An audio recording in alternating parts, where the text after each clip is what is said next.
A boa vitória do Botafogo ainda está rendendo bastante discussão nas redes sociais, principalmente, né, com relação à maneira como o Botafogo se portou contra o São Paulo. Existem visões muito diferentes, muito, né, às vezes até, inclusive, antagônicas com relação à atuação do Botafogo contra o São Paulo. Eu vou tentar jogar um pouquinho de luz aqui, obviamente, amparado por dados, amparado por alguns números aqui, obviamente, fornecidos pelo meu querido amigo Matheus Fogelstadt, mas é depois da vinheta.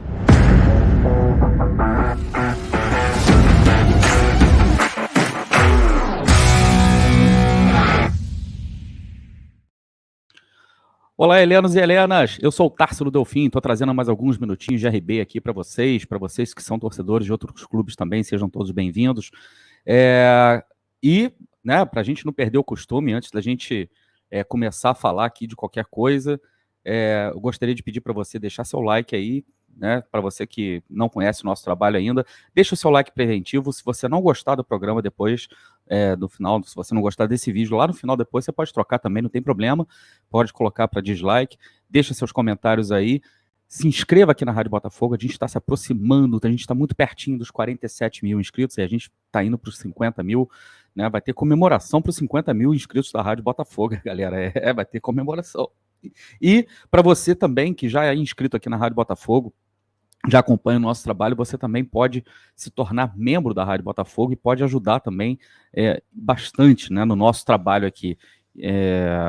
Existem 5 faixas de membros aí, você pode escolher aquela que melhor se encaixa dentro do seu perfil e, com certeza, qualquer coisa que você puder fazer para nos ajudar aí, qualquer contribuição que você puder nos dar, já ajuda bastante também aqui no trabalho, na manutenção do trabalho aqui da Rádio Botafogo, tá bom? Eu vou pedir desculpas para vocês, porque eu não sei se está saindo aí no som para vocês, mas tem alguém fazendo uma obra aqui perto de casa, e esse barulho de maquita, meu camarada, a gente vive no mundo da maquita, né, hoje em dia, tudo se faz com maquita, é uma barulheira danada, é um inferno isso aí. Respeito quem está trabalhando nessa hora, obviamente, né? Mas assim, o barulho pode incomodar um pouquinho vocês, espero que não incomode muito, tá bom?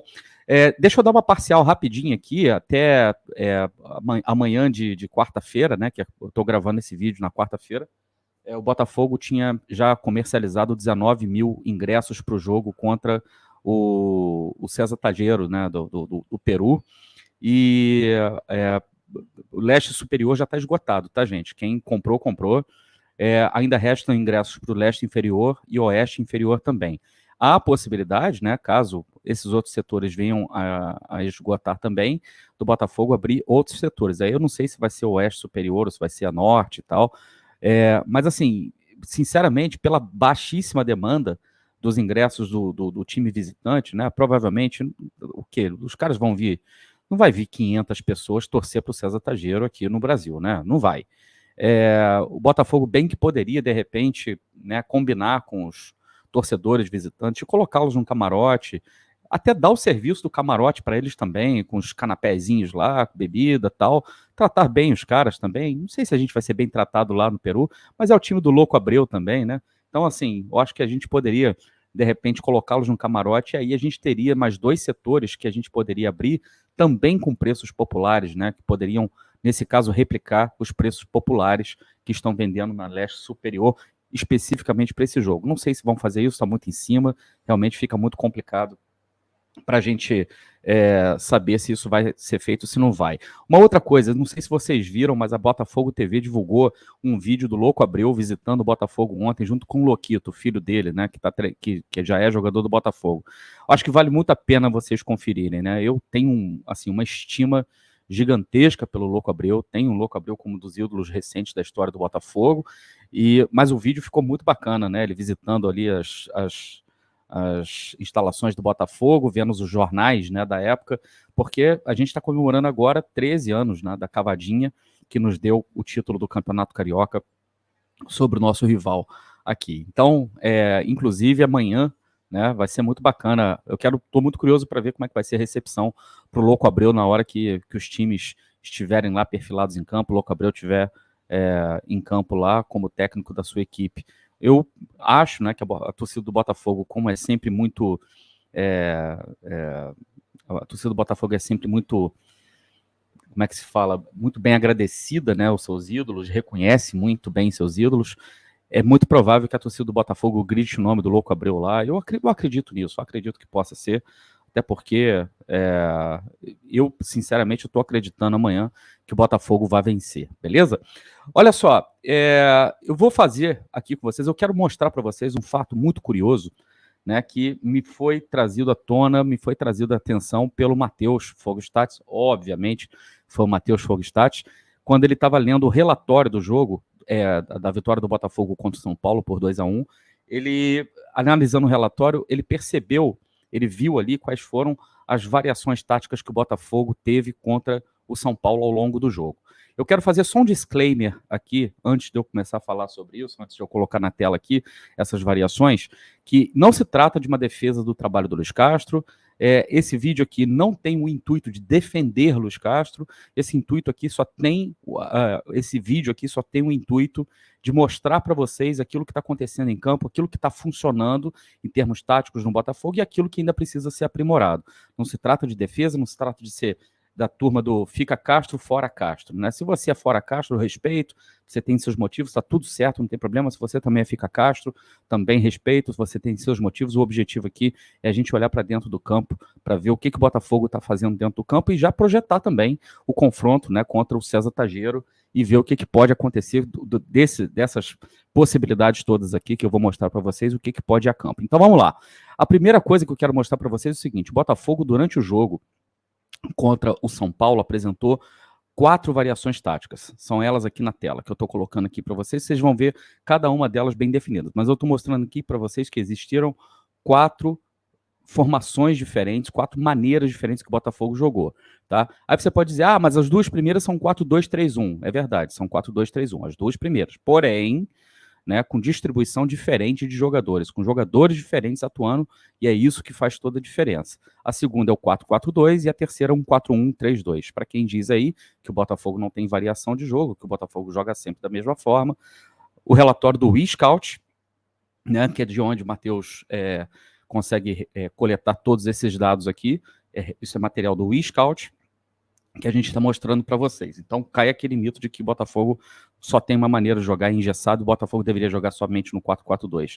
Aliás, isso é um argumento bem tosco, né? Porque isso não existe mais hoje em dia no futebol. Ninguém hoje em dia no futebol entra com o mesmo sistema de jogo, entra com a mesma estratégia, com a mesma tática, mesmo esquema de jogo e mantém esse esquema durante 90 e tantos, 100 minutos de jogo, contando com os acréscimos.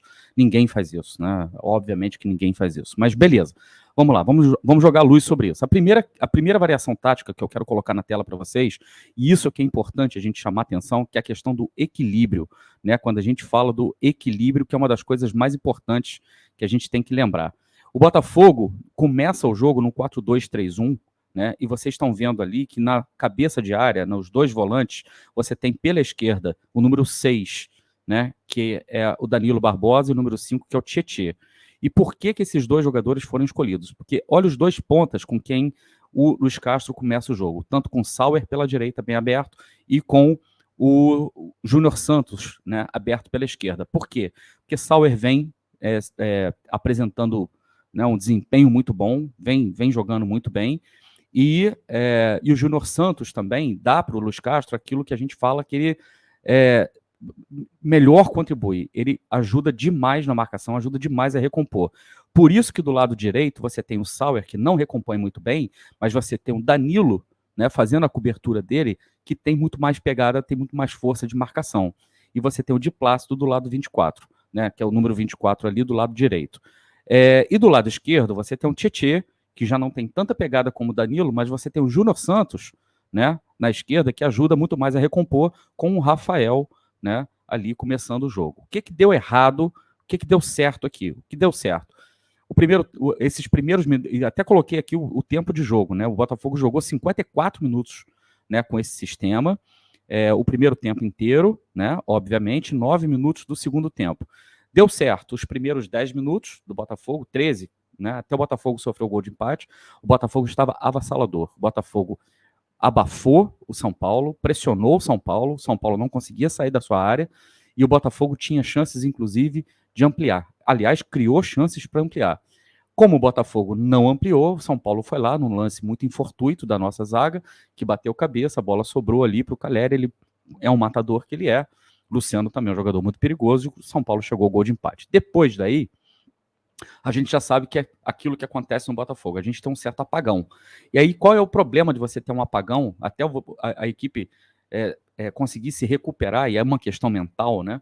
Até a equipe conseguir se recuperar, para se recuperar no jogo mentalmente, se colocar de novo e friamente começar a refazer o seu jogo, aquilo que já começou a fazer, leva um tempo. Só que aí você vai sentir a falta de jogadores que tenham mais talento para parar a bola, segurar a bola. Esse jogador não é o Tietê, esse jogador não é o Danilo Barbosa. Então o Botafogo começou a ser pressionado pelo São Paulo, sobretudo pelo lado direito, aproveitando a fragilidade da marcação do Gustavo Sauer. O lateral do São Paulo começou a subir, o Caio, né, o Caio Paulista, começou a subir, o São Paulo começou a dobrar jogadores em cima do Diplácito, e aí o Danilo e Diplácito, na verdade, acabavam ficando no 2 contra 2 e às vezes, inclusive, até no 3 contra 2, porque o Nestor também caía muito ali por aquele lado direito. Então, lado direito da nossa defesa. Então, o São Paulo complicou bastante o jogo do Botafogo no final, no restante do segundo tempo, assim, não com aquela pressão que a gente sabe que o Botafogo poderia sofrer, não com aquela pressão, mas muita posse de bola e o Botafogo pegando pouco na frente. As poucas vezes que o Botafogo pressionou a saída de bola do São Paulo, o Botafogo conseguiu recuperar a bola e chegar com muito mais perigo. Começa o segundo tempo, o Botafogo muda, na verdade, alguns jogadores, mas mantém o sistema. Então o Botafogo se mantém no 4, na verdade, tá errado aqui, tá, gente? Não é 4-3-2-1, é 4-2-3-1.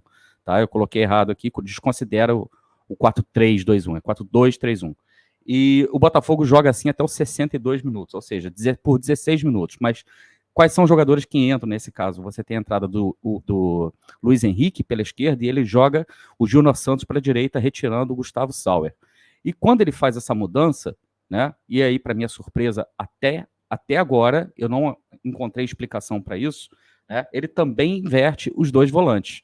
Dá uma olhada ali. Ele inverte o Danilo, coloca o Danilo para a esquerda e coloca o Tietê para a direita, né? Tietê que tem menos pegada, Júnior Santos recompõe mais, né? Então, ou seja, a dobra é sempre Tietê, Júnior Santos, Tietê, Júnior Santos, porque ele consegue achar o equilíbrio aí, com o Diplácito ainda na lateral direita. Só que ele coloca o Luiz Henrique, que também não ajuda muito na marcação, pelo contrário, o Luiz Henrique, inclusive, em vários momentos do jogo, se desliga do jogo e ele traz o Danilo para justamente fazer essa cobertura do Luiz Henrique, mas ele tira o Rafael e coloca o Daniel Borges. Eu não sei se na cabeça dele o Daniel Borges tem mais pegada de marcação. Na minha opinião, não.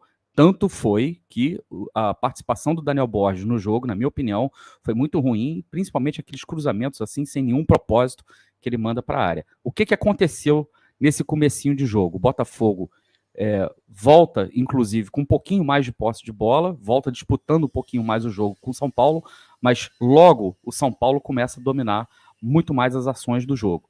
Percebendo que o São Paulo passa a dominar muito mais as ações do jogo, porque o Botafogo não conseguia sair dali de trás, porque a saída de bola feita com Tietê e Danilo Barbosa deixou muito a desejar, o Luiz Castro vai e altera o sistema também, já sabendo que ele tinha uma equipe, o Botafogo, que já vinha de mais jogos que o São Paulo, que a equipe já começou a se desgastar fisicamente e ele não conseguiria fazer a pressão na saída de bola do São Paulo que ele gostaria de fazer. Então, a tática foi, beleza, vou recuar um pouco mais as minhas linhas, o São Paulo vai sair um pouco mais, e de fato saiu, né? E eu vou tentar aproveitar a velocidade do meu contra-ataque, porém eu vou precisar de jogadores melhores na saída de bola. O que ele faz? Ele alterna para o 4-4-2, o Botafogo fica com o Júnior Santos aberto na direita, fazendo corredor, com o Luiz Henrique também aberto na esquerda. Ele mantém o Danilo Barbosa justamente para fazer a cobertura do Luiz Henrique, mas ele coloca o Lucas Fernandes. Aí fica aquela pergunta, por que não entra com o Lucas Fernandes? Dá para entrar com o Lucas Fernandes? Dá. Tá? Eu, inclusive, acho que o Lucas Fernandes pode jogar hoje, né, como titular, ele pode ser o dono dessa vaga aí no lugar do Tietê. Né? Se você tiver, desde que você tenha o Júnior Santos jogando pela direita, Sauer e Lucas Fernandes pela direita, tudo vai estourar em cima do Diplácito. Aí a coisa realmente vai ficar complicada. Então, olhando para esse sistema, esse 4-4-2, que a galera tanto pede, e o Luiz Castro faz sim, tá? O Botafogo começou a equilibrar mais as ações do jogo. E a gente jogou por mais ou menos 15 minutos nesse sistema, mesmo que o São Paulo tenha vindo mais para cima, porque o Botafogo chamou mais realmente São Paulo para cima. O São Paulo chega ao gol do Botafogo com mais perigo, com dois chutes, né? Porém, o Botafogo começa a dar mostras que vai tentar contra-atacar, que vai tentar machucar mais o São Paulo no contra-ataque. E aí, né, para fechar a tampa do caixão, o Luiz Castro escolhe o sistema 4-1-3-2 para terminar o jogo. Na verdade, ele vai do minuto 79 até o minuto 97, quando ele solta mais a equipe do Botafogo. Já sabendo que a equipe do São Paulo já estava também mais desgastada fisicamente, ele começa a contra-atacar, mas não somente contra-atacar, mas ter mais posse de bola também. Foi uma escolha que ele fez. Primeiro recuou, deu mais posse de bola para o São Paulo. São Paulo não aproveitou sua chance, o Botafogo tentou jogar mais no contra-ataque. Depois do minuto 79, nos últimos 10, 15 minutos de jogo, na verdade foram 18, né, ele acaba colocando uma equipe mais ofensiva. Tanto é, se você olhar para a formação aqui, você tem o Segovinha, né, aberto, Mate, né, aberto com a camisa 19 ali pela direita, e o Daniel Borges ele traz para a direita.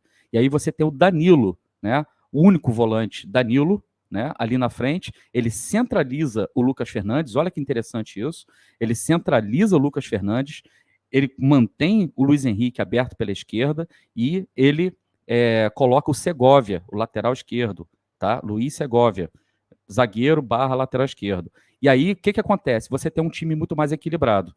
Nesse momento aqui, você tem uma equipe muito mais equilibrada, tá? E no momento que você tem uma equipe muito mais equilibrada e também mais ofensiva, vocês podem perceber ali, 33-9, né? Pelo lado direito, Eduardo, pelo lado esquerdo, Tiquinho. Eduardo fazendo muito bem essa função de sair da área, de entrar na área, um meia que pisa na área, e o Tiquinho fazendo muito bem a função de um 9, né, que sai muito bem da área. Ou seja, o Botafogo tem dentro desse sistema um falso 9 e um falso 10, que é uma coisa muito bacana, uma dinâmica muito interessante. Tanto é que o gol do Botafogo, né, é originado justamente pelo lado esquerdo, que o Cuesta sobe, na verdade, aí você já tem, inclusive, apoio de zagueiro chegando na intermediária do adversário.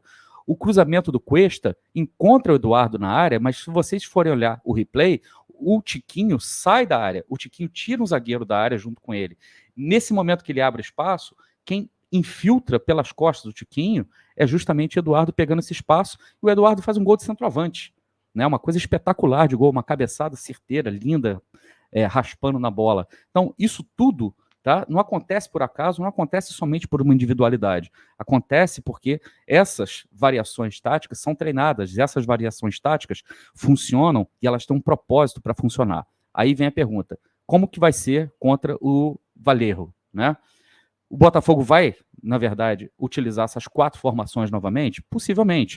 Só que eu espero que a equipe do César Valerro venha muito mais fechada contra o Botafogo. Então não faria muito sentido para a gente jogar naquele 4-4-2, onde o Botafogo baixou mais as linhas, como fez contra o São Paulo. Faz muito mais sentido, por exemplo, a última formação, ou faz muito mais sentido a segunda formação do começo do segundo tempo, né, com aquelas alterações. A gente vai precisar muito de jogadores como o Sauer, a gente vai precisar muito de jogadores como o Júnior Santos, a gente vai precisar do Segovinha, inclusive, porque quando você vai jogar com uma equipe que está mais fechada, você precisa quebrar as linhas. Beleza? Gostou? Deixa a sua opinião.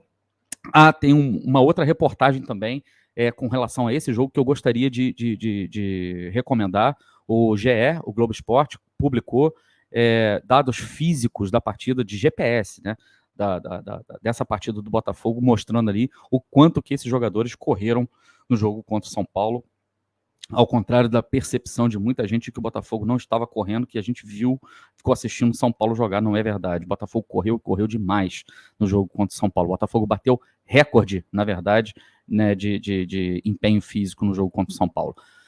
Se você gostou, deixa seu like, se inscreva aqui na Rádio Botafogo, considere tornar-se membro também, compartilhe esse conteúdo, isso também ajuda demais na manutenção do nosso canal, no crescimento do nosso canal. Deixa a sua opinião, quero saber aí se você concorda ou discorda. Eu volto a qualquer momento com mais alguns minutinhos de RB. Um grande abraço, tchau!